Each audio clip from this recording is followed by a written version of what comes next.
तो बच्चों, आज हम एक नया चैप्टर स्टार्ट करने जा रहे हैं। चैप्टर 10, लाभ हानि, प्रॉफिट एंड लॉस। ये चैप्टर को शुरू करने से पहले आप लोगों को हम बता दें कि इस चैप्टर के जो प्रश्न है, इन प्रश्नों को हल करने के लिए कुछ सूत्र की आवश्यकता होती है। ये सूत्र हम पहले ही उतार दिए कॉपी पर, ताकि वीडियो लंबा ना हो। तो ये सूत्र को ध्यान से देखें, आप लोग के काम का चीज है। यहां पर लाभ अर्थात प्रॉफिट, एक प्रॉफिट इंसान को तब होता है जब वह विक्रय मूल्य, देखिए बच्चों, ये बी मू लिखा हुआ मतलब विक्रय मूल्य अर्थात सेलिंग प्राइस, क्रय मूल्य अर्थात कॉस्ट प्राइस। विक्रय मूल्य का मतलब वह मूल्य होता है जिस मूल्य पर आप किसी वस्तु को बेचते हो, और क्रय मूल्य वो मूल्य होता है जिस मूल्य पर आप किसी वस्तु को खरीदते हो। मान लीजिए कि उदाहरण के तौर पर आप एक कलम खरीद के लाए हैं, है ना? आप एक कलम खरीद के लाए हैं और इस कलम के लिए आप दुकानदार को पेड कर दिए 10 रुपया, लेकिन इस कलम को घर में लाके अपने फ्रेंड को ये बेच दिए 12 रुपया में। तो इसका मतलब हुआ कि ये 10 रुपया आपके लिए बन गया क्रय मूल्य और ये 12 रुपया विक्रय मूल्य, सेलिंग प्राइस, है ना? तो इस तरह से क्रय मूल्य विक्रय मूल्य क्या होता है समझ गए होंगे। तो ये सारा सूत्र जो है, लाभ विक्रय मूल्य से क्रय मूल्य को माइनस करके निकाला जा सकता है, उसी प्रकार हानि क्रय मूल्य से विक्रय मूल्य को माइनस करके निकालेंगे। क्योंकि हानि तभी होता है कि इंसान को जब वो ज्यादा में खरीद के लाता है और कम में बेचता है। ये रहा प्रतिशत लाभ, प्रतिशत हानि। इस तरह के सवाल बच्चे लोग, आप लोग पहले ही कर चुके हैं, तो हमें नहीं लगता है कि आप लोगों के लिए ये काफी मुश्किल भरा सवाल होगा, है ना? तो यहां पर आप लोग देख सकते हैं कई सारे यहां पर सूत्र है। ये रहा प्रतिशत हानि, माने कितना प्रतिशत की हानि हुई है ये। और यहां पर जो मुख्य रूप से ये जो फॉर्मूलाज दिए गए हैं, प्रश्न फॉर्मूला संख्या 5 से, यदि प्रश्न में क्रय मूल्य और प्रतिशत लाभ दिया रहे और हमसे पूछा जाए विक्रय मूल्य क्या होता है, तो इस सूत्र के जरिए हम लोग निकाल सकते हैं। ठीक उसी प्रकार आप लोगों को यदि ऐसा प्रश्न पढ़ने के बाद आप लोगों को लगे कि इस प्रश्न में क्रय मूल्य दिया हुआ है और प्रतिशत हानि दी गई है, तो विक्रय मूल्य क्या होगा उसके लिए। ठीक इसी प्रकार बाकी के दोनों सूत्र जो आप लोग को दिखाई दे रहे हैं, यदि प्रश्न में विक्रय मूल्य और प्रतिशत लाभ दिया रहे और पूछा जाए कि उस वस्तु का क्रय मूल्य कितना है, तो इस सूत्र के द्वारा निकाल सकते हो। ठीक उसी प्रकार प्रश्न में आप लोगों को देखना है, खोजना है, यदि विक्रय मूल्य दिया रहे और प्रतिशत हानि दिया रहे और क्रय मूल्य पूछा जाए, तो इस सूत्र के जरिए आप लोग निकाल सकते हो, है ना? तो यहां पर एक और जो इसमें जो नया फॉर्मूला शामिल किया गया है वो ये है कि यदि प्रश्न में विक्रय मूल्य दिया रहे और छूट प्रतिशत, जैसे बच्चों आप लोग दुकान से सामान तो खरीदते ही होंगे, तो उसमें क्या होता है कि आप लोगों को दुकानदार जो है एक विशेष छूट देता है निर्धारित मूल्य पर। निर्धारित अर्थात मार्केट प्राइस। आप लोग जो देखे होंगे ना, एमआरपी लिखा रहता है, एमआरपी। किसी भी सामान पर जो एमआरपी लिखा रहता है, इस एमआरपी का मतलब होता है मैक्सिमम रिटेल प्राइस, है ना? अर्थात निर्धारित मूल्य। इसी मूल्य पर दुकानदार छूट देता है कि नहीं? यदि मान लीजिए छूट देकर आपको कोई वस्तु दुकानदार बेच दिया और कुछ प्रतिशत का छूट देकर बेचा है, तो आप निर्धारित मूल्य निकाल सकते हैं। यदि प्रश्न में विक्रय मूल्य दिया रहे, छूट दिया रहे और पूछा जाए निर्धारित मूल्य, तो ये रहा फॉर्मूला निकालने का। और छूट प्रतिशत अर्थात दुकानदार कितना प्रतिशत का छूट देता है वो निकालने के लिए ये सूत्र, छूट बटा निर्धारित मूल्य गुने 100%। तो इस तरह इस फॉर्मूले के माध्यम से आप लोग सवाल कैसे हल करोगे इन फार्मूला के माध्यम से, चलिए देखते हैं। सवाल नंबर यहां से हम लोग शुरुआत करते हैं। ये रहा सवाल। यहां पर जो सवाल है सवाल संख्या 3 वो आप लोग देखें। इसमें ये सवाल संख्या 2 नहीं करना है, ये सब नहीं करना है, सवाल संख्या 3 से ही करना है डायरेक्ट। देखिए क्या लिखा हुआ है, सुबीर चाचा ने 1760 रुपया की एक घड़ी बेची। थोड़ा सा फीका है लिखा हुआ, लेकिन आप लोग थोड़ा सा ध्यान दे। तो 176 यहां पर है, तो सुबीर चाचा ने 176 रुपये की घड़ी बेची। यदि घड़ी बेचकर सुबीर चाचा को 12% की हानि हुई तो उन्होंने घड़ी कितने में खरीदी? ये रहा सवाल। अब इसे आप लोग कैसे बनाओगे, कैसे समझोगे कि फॉर्मूला कौन सा लगाना है, चलिए देखते हैं। सबसे पहले नोट डाउन करते हैं। ये जो 176 रुपया है ये क्या है, लिखा गया है कि चाचा जी जो है 176 रुपया में घड़ी बेच दी है, मतलब ये जो दिया गया है ये सेलिंग प्राइस अर्थात विक्रय मूल्य है 176, और घड़ी बेचकर सुबीर चाचा को 12% की हानि हुई। देखिए यहां पर साफ शब्दों में लिखा है ये प्रतिशत हानि है, और हमसे पूछा जा रहा है कि उन्होंने घड़ी कितने में खरीदी। खरीदी मतलब कॉस्ट प्राइस, तो यहां क्रय मूल्य पूछा जा रहा है। कॉस्ट प्राइस मतलब क्रय मूल्य, ये पूछा जा रहा है हमसे क्रय मूल्य। चलिए जो पहले दिया वो तो पहले लिख ले स्टेटमेंट्स, ताकि हम लोग को एक अच्छे नंबर परीक्षा में मिले। तो सवाल संख्या यहां 3 देखा जाए। यहां पर पहले आप लोगों को लिखना है घड़ी का विक्रय मूल्य अर्थात सेलिंग प्राइस कितना है 176 176 रुपया। दूसरा और क्या दिया गया, प्रतिशत हानि, वो कितना है प्रतिशत हानि बच्चों, देखिए तो 12% है कि नहीं। अब बच्चों हमसे पूछा जा रहा है घड़ी का क्रय मूल्य कितना है, मतलब वो चाचा जी घड़ी कितने में खरीदे थे, तो घड़ी का क्रय मूल्य अर्थात कॉस्ट प्राइस। तो बच्चों इस प्रश्न में आप देख सकते हैं कि प्रश्न में ही जैसा कि बताया था कि विक्रय मूल्य प्रतिशत हानि दिया रहे और क्रय मूल्य पूछे, तो इसका सूत्र आप लोग देख सकते हो। यहां पर देखिए क्रय मूल्य का 2 सूत्र आप लोगों को दिखता होगा, देखिए। तो इस प्रश्न में क्या है, ये जो प्रश्न है इसमें विक्रय मूल्य दिया हुआ है और प्रतिशत हानि दिया हुआ है, ये 2 चीज दिया हुआ है। क्रय मूल्य निकालने के लिए पूछा जा रहा है, तो क्रय मूल्य का जो सूत्र है 100 गुने विक्रय मूल्य बटा 100 माइनस हानि प्रतिशत। तो ये सूत्र को हम यहां पर आप लोगों के लिए लिख देते हैं।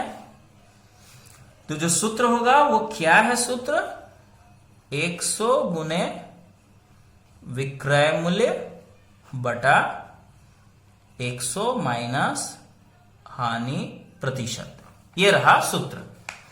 अब इसको आप सिंपली सॉल्व कर दीजिए। 100 गुने विक्रय मूल्य देखे तो प्रश्न में क्या है 176 बटा 100 माइनस हानि प्रतिशत वो है 12। अब यहां से देखिए बच्चों, यहां पर बहुत सारे बच्चे गड़बड़ी क्या करते हैं, गलती क्या करते हैं, वो लोग पहले ये 100 से 100 काट देते हैं, तो यही गलती कर देते हैं। ये ऐसे नहीं काट सकते ना, क्योंकि यहां गुना है, लेकिन यहां तो गुना नहीं है, यहां पर माइनस है। तो यहां प्लस या माइनस हो तो हम लोग ऐसे कभी नहीं काट सकते। पहले आप लोग इसे एक लाइन हल कर लेना, और यदि हम यहां पर 100 से 12 को माइनस कर दें तो जो संख्या आएगा वो यहां 88 आप लोगों को लिखना है। तो अब इसको काट के आप लोगों को आंसर लाना है। ऐसे इसका आंसर क्या होगा, यहां 88 से ये 2 बार में कट गया, ये रहा 200 रुपए। तो फाइनली हम लोगों को घड़ी का क्रय मूल्य पता चल गया 200 रुपया, है ना। तो बहुत ही आसान है। अब हम लोग चलते हैं सवाल संख्या 4 में। चलिए सवाल संख्या 4 को देखते हैं।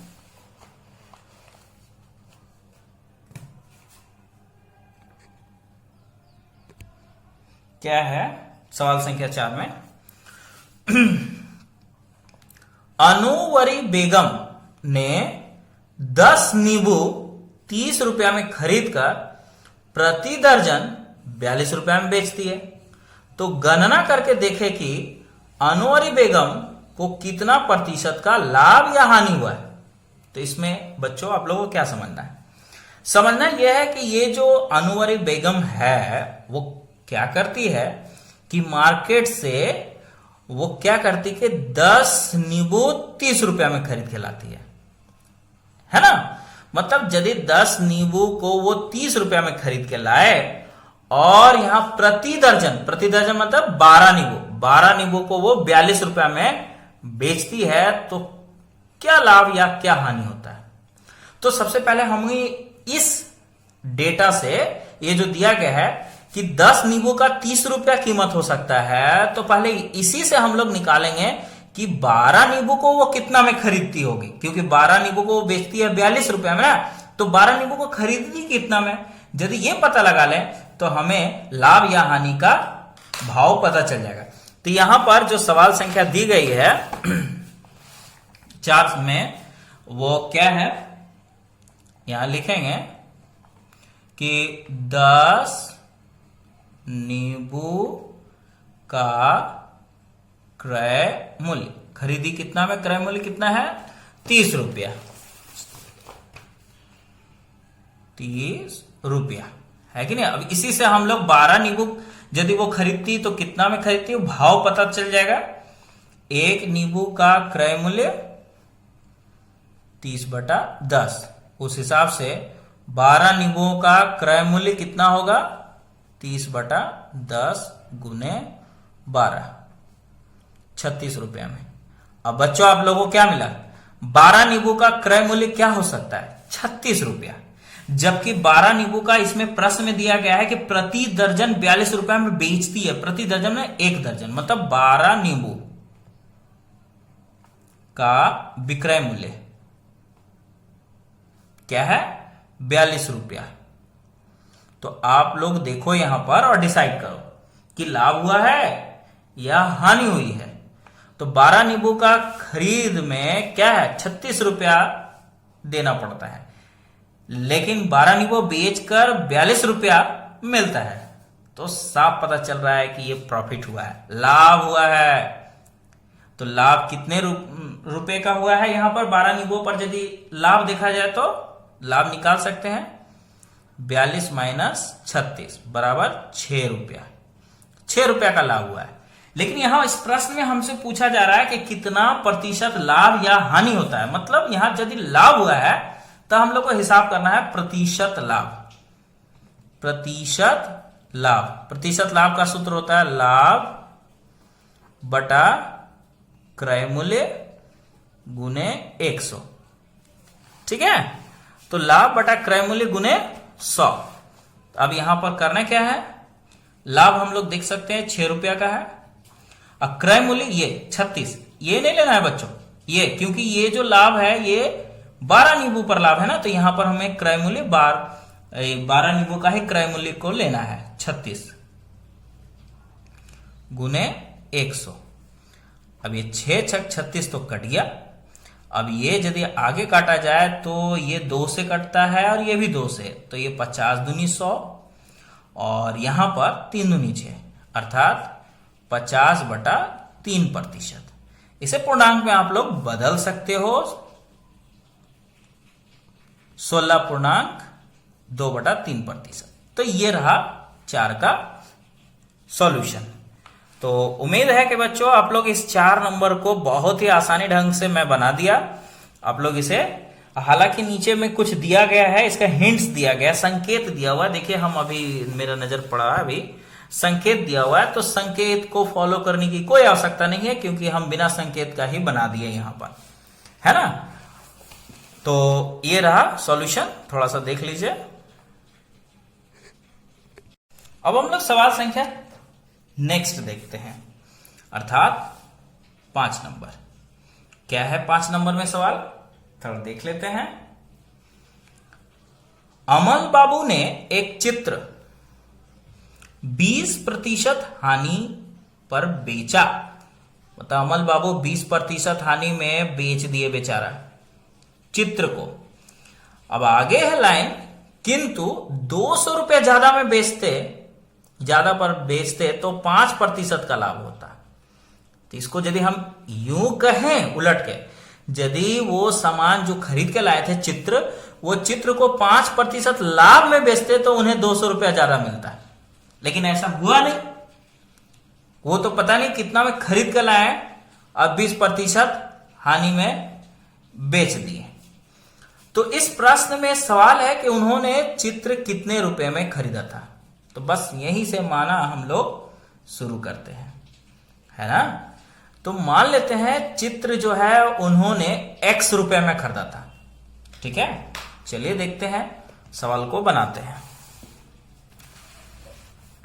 सवाल संख्या क्या है, ये 5।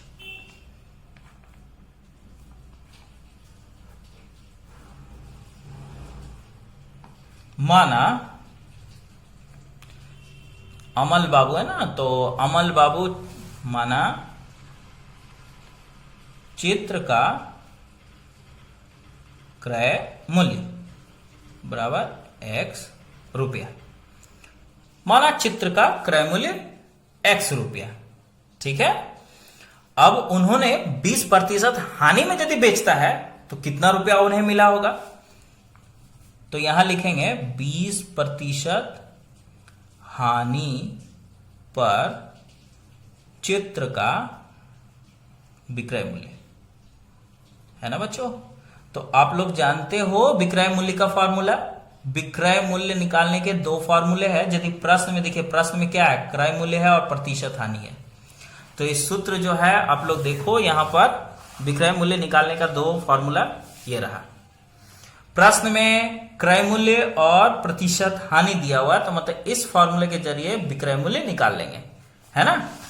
तो फॉर्मूला क्या है, 100 माइनस हानि प्रतिशत, हानि देखिए 20 है, बटा 100 गुने क्रय मूल्य। क्रय मूल्य को मैंने यहां x मान के रखा है।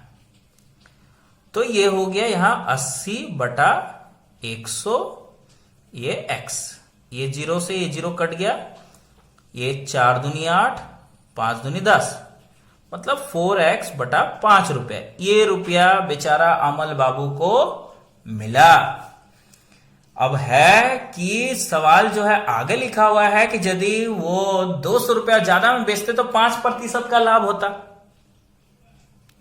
इसका मतलब जिस चीज को खरीद के लाए हैं उस चीज को यदि वो 5% लाभ में बेचते तो 200 रुपया ज्यादा मिलता। अभी फिलहाल उनको इतना रुपया मिला है ना, बेचकर। चलिए देखते हैं, मान लीजिए कि यही सामान 5% लाभ पर चित्र का विक्रय मूल्य, वो कितना होता। तो इसका भी सूत्र वही है, बगल में देख लीजिएगा आप लोग कॉपी में। यहां पर देखिए क्या लिखा हुआ, विक्रय मूल्य लाभ यदि प्रतिशत लाभ दिया रहे तो ये सूत्र, सॉरी ये नहीं, विक्रय मूल्य का ये रहा सूत्र, 100 प्लस लाभ प्रतिशत बटा 100 गुने क्रय मूल्य। तो यही कुछ ऐसा ही है, खाली यहां प्लस हो जाएगा। 100 प्लस लाभ दर बटा 100 गुने, गुने क्या, ये विक्रय मूल्य, तो यहां क्रय मूल्य। क्रय मूल्य क्या है, x रुपया। तो यहां पर ये 105 बटा 100x, इतना रुपया। अब इसे आप लोग काट सकते हो 5 से, तो ये 20 500 हो गया 5 बार में, और ये यदि 5 से काटे तो ये 21 बार में कट गया, अर्थात 21 बटा 20x रुपया। मतलब बच्चों पहले ये जो अमल बाबू थे वो 20% हानि में बेचे तो उनको इतना रुपया मिला, लेकिन यदि 5% लाभ पर उसी चित्र को बेचे तो ये रुपया मिला। मतलब ये रुपया इस रुपये के कंपेयर में प्रश्न के अनुसार 200 रुपया ज्यादा है। देखिए लिखा हुआ है ना कि 200 रुपया ज्यादा मिलता, कब? 5% लाभ में बेचे होते तो। मतलब क्या है कि 200 रुपया ज्यादा होने पर उन्हें 5% का लाभ होता है। तो इसका मतलब क्या? 5% लाभ पर यदि बेचे तो 200 रुपया ज्यादा मिलता है। तो इसका मतलब हुआ कि पहले जो रुपया मिला ये रुपया, और बाद में जो 5% लाभ पर बेचकर मिला ये रुपया, तो ये रुपया इसके कंपेयर में 200 ज्यादा है। अब प्रश्न के अनुसार देखा जाए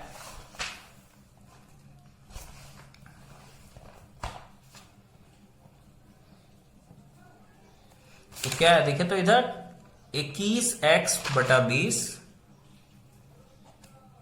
ये रहा 5% लाभ पर बेचकर, और ये 20% हानि पर 4x/5। तो ये पहले उनको मिला था, ये 5% लाभ पर बेच के मिला, तो ये रुपया जो है पहले का कंपेयर में 200 ज्यादा है। अब आप लोग इसे सॉल्व कर सकते हैं, और ये हो जाएगा 20 लसा 20 से ये 21x, 5 चौके 20, 4 चौके 16x बराबर 200। तो 21 से 16 को निकाल देना है, तो ये 5x/20 बराबर 200/1 है ना। ये 5 चौके 20 कट गया ना। अब इसे क्रॉस मल्टीप्लेक्शन किया जाए तो x एकम x, और 4 दूनी 8, मतलब ये 800 रुपया।